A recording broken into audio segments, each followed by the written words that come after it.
I am excited today because I have been trying to get this woman to meet the biz for years. In fact, I have a poster from years ago that we made. And who is almost right in the center? Aw. Gorgeous, amazing woman. And isn't that a great poster? I'm going to just get right into it because we've got Teal Sherer here.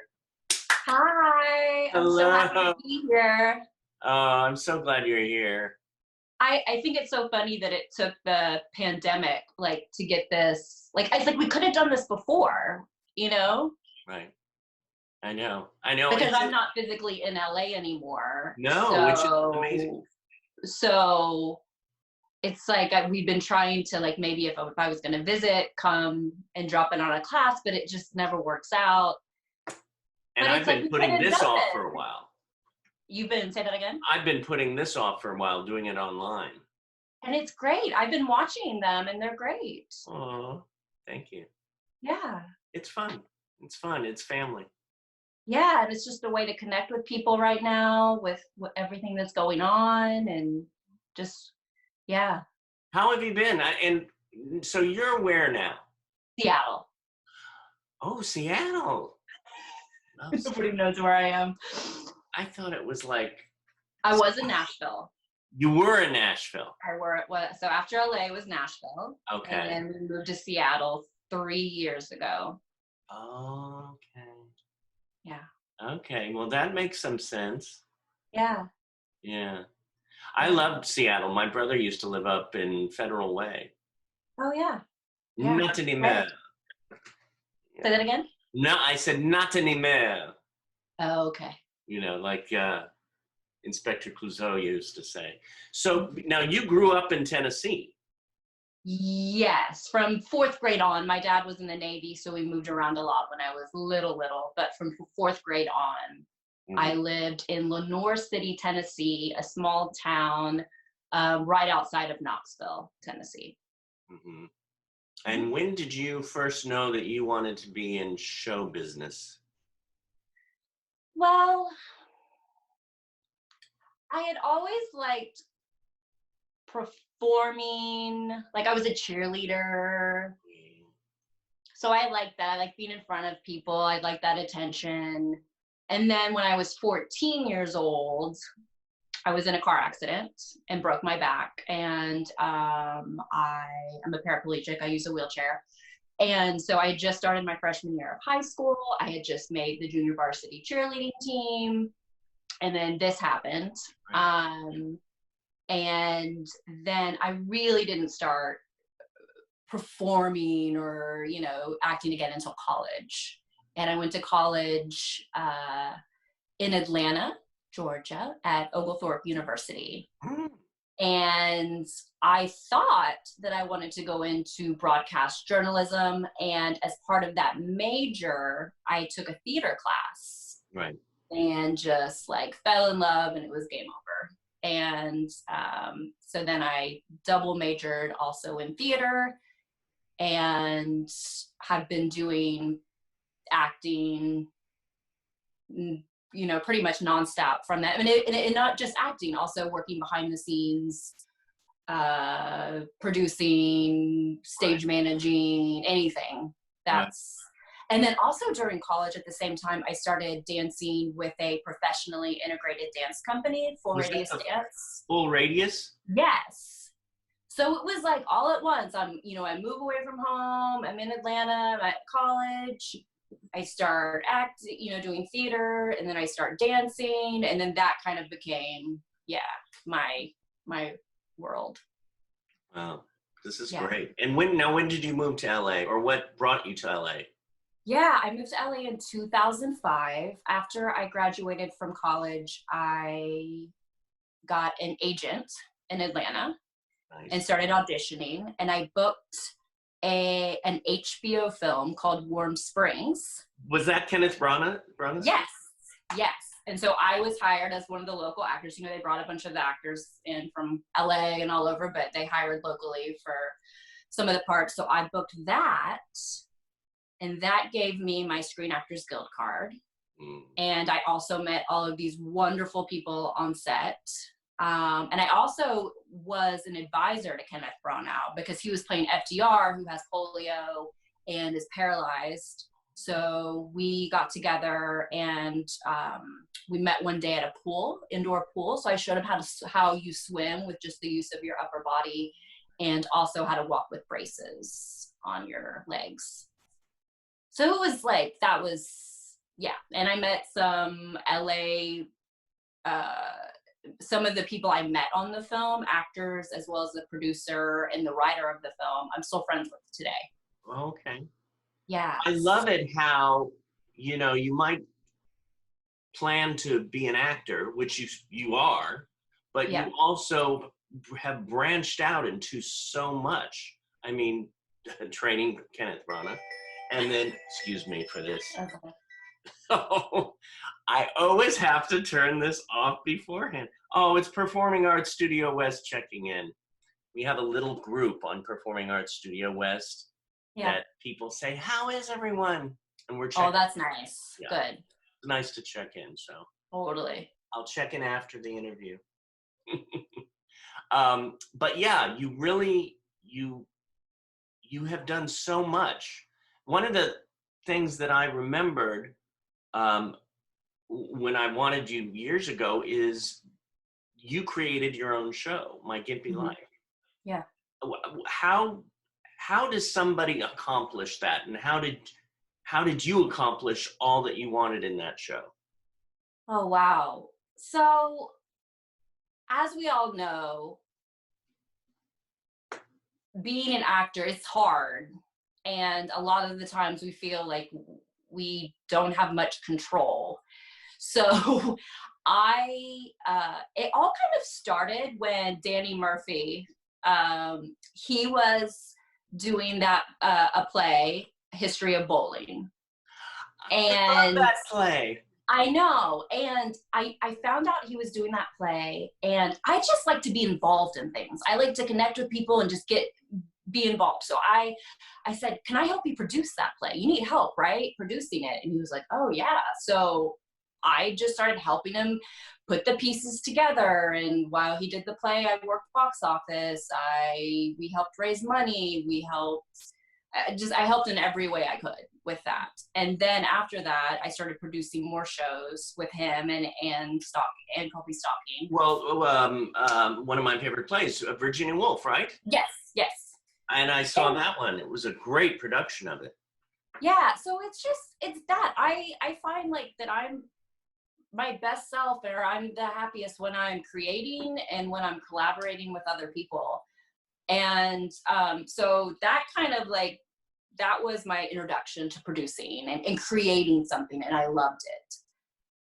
And then my friend Felicia Day created a web series called The Guild, which was very popular, and I had a part in that show, and it was great to see what she accomplished with that show, how she brought all these people together and created a show that she was passionate about, and then to see the community that was created around the show when she put it on YouTube.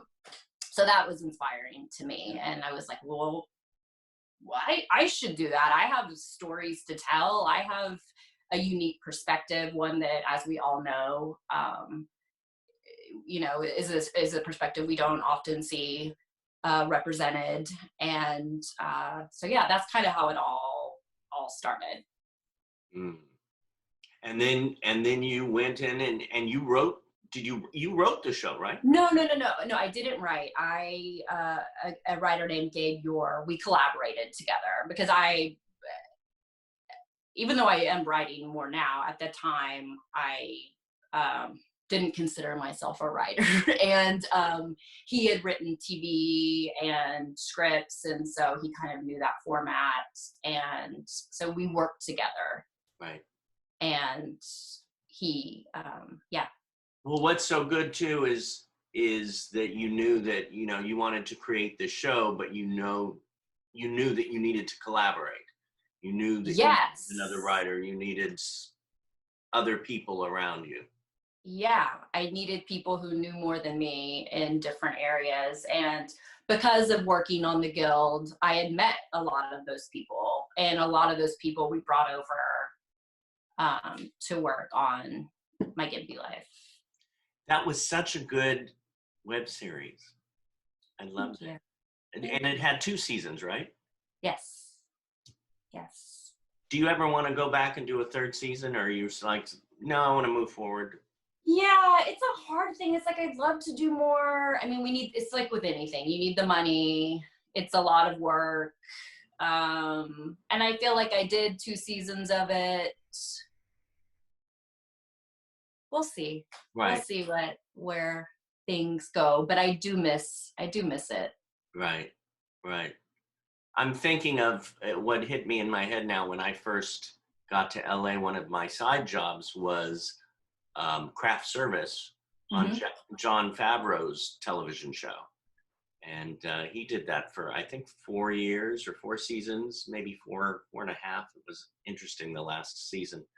But I worked on it for, I think, 3.5, 4 seasons. And but I always wonder if people like ever go back and go, oh, that would be fun to go back and do I don't know, maybe a special episode or something. Oh yeah, like just do yeah. Now I saw, and this makes sense what I was saying about Seattle. I mean, it in a way it doesn't have to make sense, because you could live anywhere and go to Canada, but you just did cost of living in Canada. Yes, I did in Vancouver. I was in Vancouver for 7 weeks rehearsing, and then we did the show at the Arts Club in Vancouver. And then after that, 2 months later, we took that same show to Edmonton, to the Citadel Theater, which was it was fabulous. I mean, it was it was in January, so it was like -40 there. Oh my God. But was that this January? Yes, I was just there. It's so crazy because it seems like a lifetime ago because of what's happening right now. But it was crazy to think I was just up, January and then the beginning of February doing a show. Like, yeah. Talk about like boom. I know. And then I was supposed to be doing the Seattle cost of living. Right. We should have been in rehearsals right now, but Right. Yeah. That is such a good role. I mean, I would love if it opens up again after the quarantine's over. Hopefully. Keep me updated, because I'd love to see you in that. Yeah, it's such a great play and role. Yes, role, and yeah, it's Now fabulous. you talk about writing. You write for New Mobility. Yes, I do. I am their media columnist. So that's great. It's fun to write about, the business and whatnot. And then, I'll write other articles for them too. But that's been a lot of fun. It's great because you can do it from home. It's flexible in that way. And then it's another way for, me to be creative and put things out there. One thing that I so admire about you is that yes, you want to be an actress, and you are an actress. Yes, you wanted to be a writer, and now you're a writer. And yes, you wanted to have a family, and now you have a husband and a son? Yes, River. He's 5. I can't believe he's 5. It goes so fast. Wow. But you do it all. I mean, well.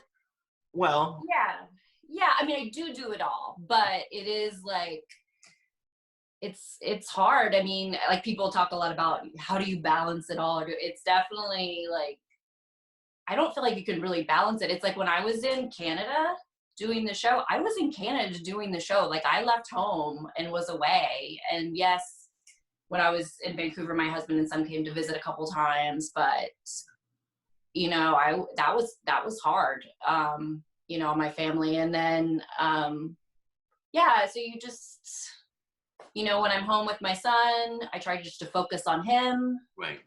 And then when he's usually at preschool, I try to then focus on writing, or if I have an audition or whatever. But it's a lot of, Right. you just. One of your, oh wait, I was looking through your website, which is wonderful. I mean, so photogenic. When I saw that picture of you with Dustin Hoffman. Oh, yes. That was great. The American Voices? Yeah, the Broad Stage in Los Angeles, they had just opened.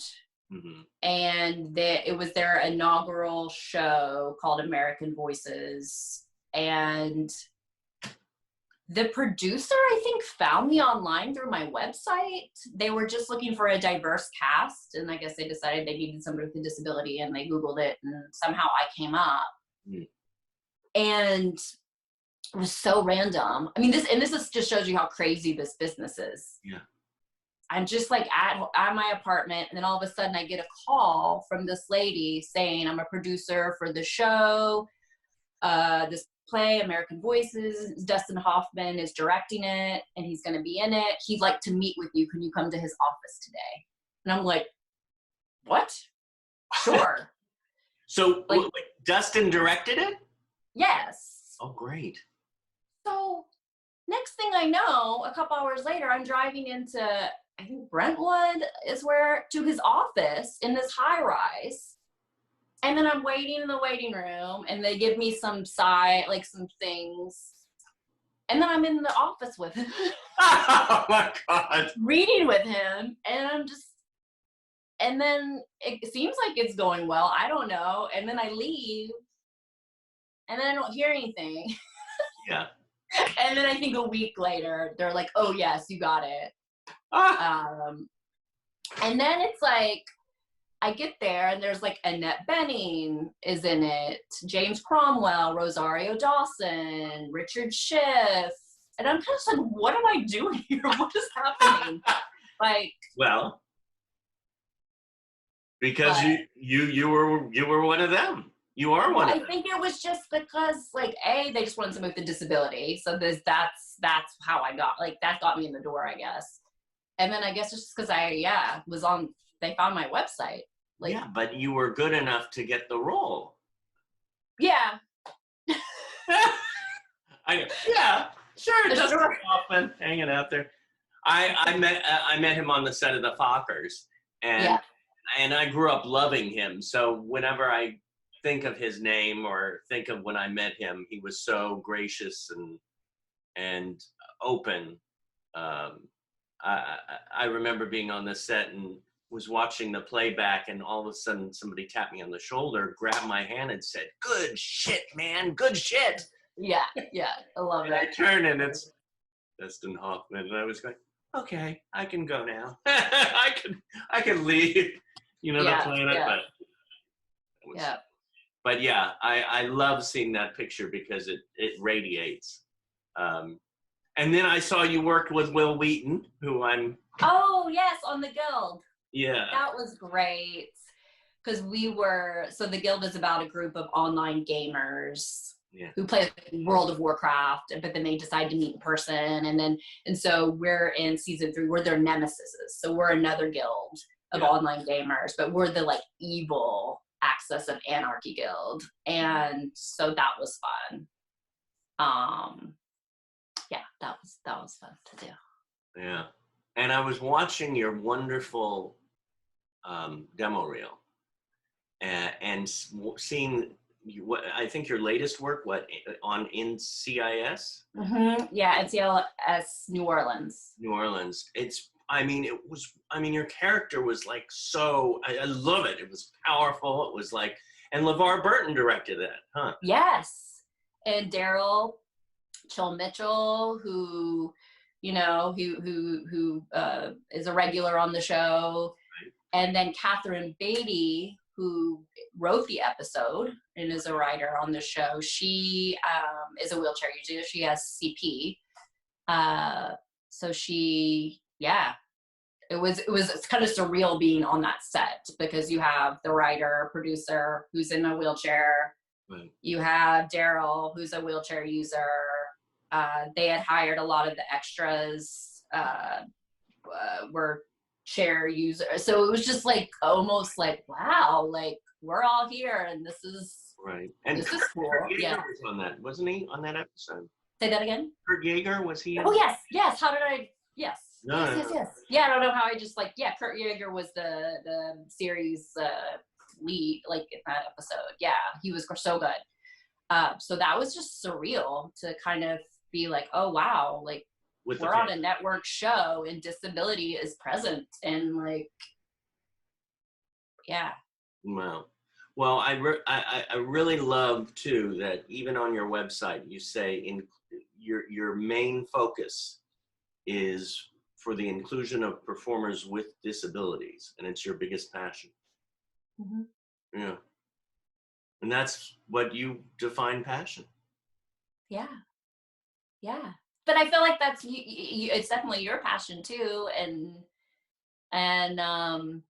that's what's yeah, Yeah. so great. It's yeah. Yeah, it's so nice to, and even talking and sitting with you here, you are so just, hey, this is who I am. And okay, I'm gonna do this, I could do that, I could do that. And you seem to juggle it. You seem to, the acceptance is just, it's like, hi, I'm Teal. You don't do that. You're just like, No. hey, I'm Teal. Well, yeah, but it's hard though too. I'm not gonna. It's not all just easy, and Right. I obviously have my doubts and like insecurities and all that kind of stuff too. Yeah. But you know, So still somehow get it out there, or try to. Yeah. if you had to tell the students from Performing Arts Studio West and Meet the Biz and whoever else is watching there, what is one piece of advice you would give them about going for it? About going for it? Yeah, whatever you want to go for. Yeah. Well, I always kind of ask myself, like, if I don't do this or if I don't try for this, am I going to look back one day and regret it? And I use that a lot in my life.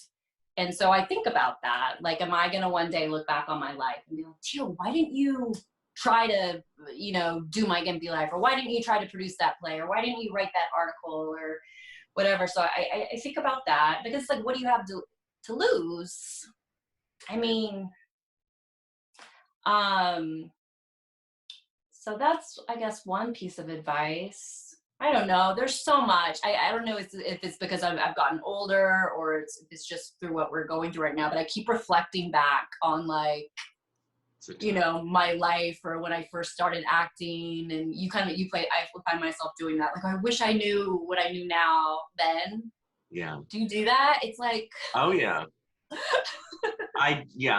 Yeah, I do. And at the same time, what's so interesting is I'm 90 something percent. It varies in the 90s, but 95% of the time I'm very like, okay, I'm at this moment here. I'm happy. yes. And you wouldn't be at this moment if you hadn't have gone through like what you've, like the whole thing. Yeah. What are some other things? I think it's really to just, and we're dealing with this now. And I think as in the entertainment industry, and I talked about this a little bit earlier, it's easy to feel like you just really don't have control over a lot of things. Yeah. And we're feeling that right now with the pandemic. It's like, so it is just trying to focus on like, well, what can you control?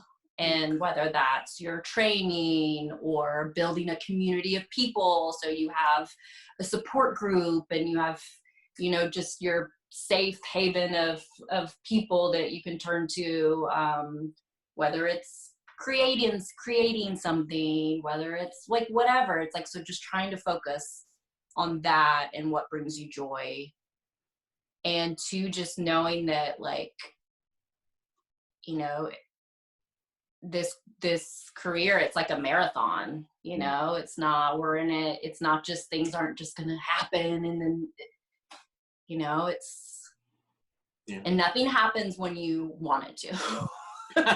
I feel like things like, it's so interesting how things that I wanted maybe to happen 15 years ago or 10 years ago, that they may come back around in a different way, and you're like, oh, that happened, but yeah, but not in the way I expected it to, or definitely not on the timeline that I wanted it to happen.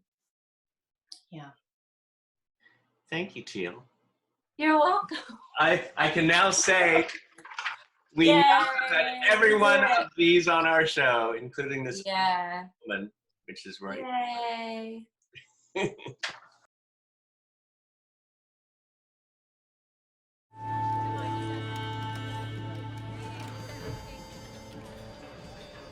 I was told NCIS cleared us of any wrongdoing. That's right. We need trained professionals that know what to look for. That's all of you. If you're up for it. We're in. Diane, drive in here! Wow. She on a ramp or something? Get Clayton Beckwith on the phone. Is this about the 45? You know your firearms. I know 45s. I still have a bullet fragment between my T3 and T4. That's how I got like this. My sister shot me on accident. By accident. Oh, God, I'm so sorry. Hey, freedom isn't free. That bullet could have just as easily missed me and hit a Muslim extremist. What kind of friend would I be? Mr. Flaherty, employee number 33. Whoa, easy there. I'm a fucking animal. Oh, you were with the bald nutsack who pushed me around. I'm Venom. I'm the one who can't walk.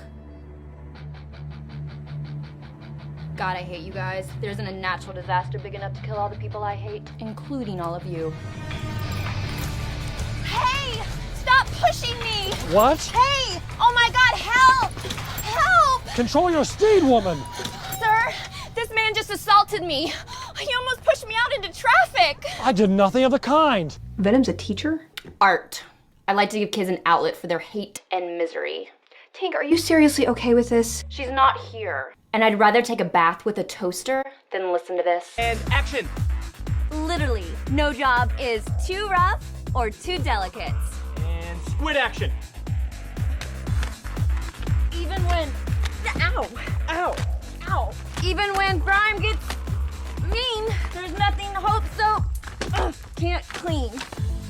Good, now fight. Fight, Teal, keep battling. Good. Fight it! Milo! Look, this is crazy.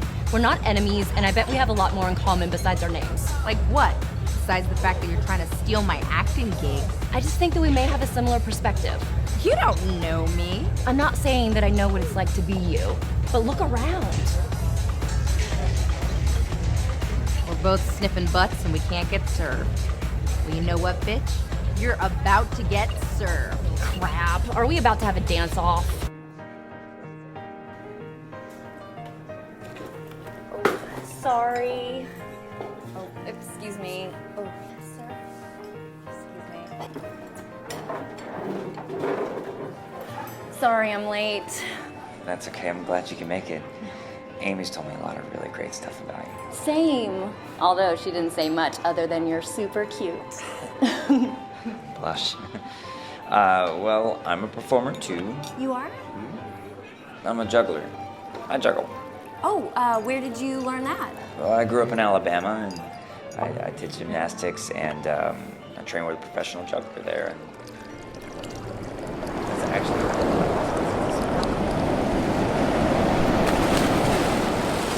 it's a really fun story. I'm sorry. Where's the bathroom? Yeah, it's just right over there, next to the entrance. Ugh. Wish me luck. If I'm not back in 5 minutes, send help. Break a leg. Oh, that's a good one, bitch.